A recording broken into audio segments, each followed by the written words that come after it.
Today's saint of the day of March 19th is Saint Joseph, spouse of the Blessed Virgin Mary, patron of the Universal Church. In his Gospel, Matthew describes Saint Joseph as just.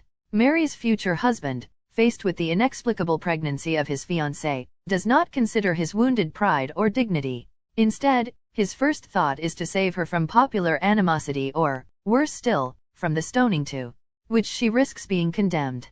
He does not want to repudiate her publicly but intends divorcing her informally and in secret. It's precisely at that moment of understandable anguish and suffering that the love of God comes, in the shape of an angel, to encourage him. The angel inspires Joseph to make the right choice, which is always to overcome fear. These are the words of the angel: Joseph, son of David, do not be afraid to take Mary home as your wife, because she has conceived what is in her by the Holy Spirit. She will give birth to a son and you must name him Jesus. An angel accompanies Saint Joseph in the most difficult moments of his life, and his response to the words of the heavenly messenger is always that of trusting obedience.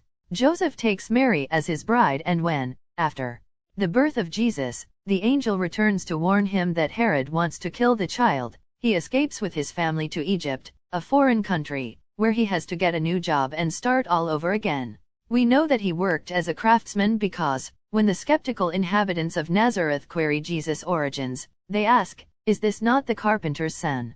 When the angel appears to him again to tell him that Herod has died and he should return to the land of Israel, Joseph takes his wife and son and seeks refuge in the town of Nazareth, in Galilee, simply because the angel tells him to. Joseph certainly loved Jesus with all the tenderness that a father feels for his own son. Moreover, he protected and educated this mysterious and wise child who was entrusted to his care. Educating Jesus must have been an immensely challenging task. Imagine telling the Son of God what is right and what is not. Protecting him must have been equally difficult. After searching for him anxiously for 3 days, while Jesus remained behind in the temple discussing with the doctors of the law, Joseph had to hear a 12-year-old boy tell him, "Did you not know that I must be busy with my father's affairs?"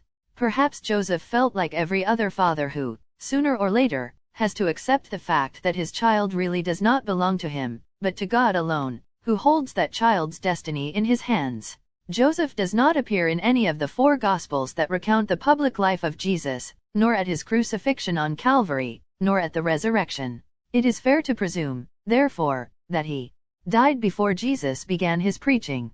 According to tradition, Joseph died with Mary and Jesus by his side, which is why he is also invoked as the protector of the dying. It is the wish of every one of us to leave our earthly home in the company of Jesus and his mother.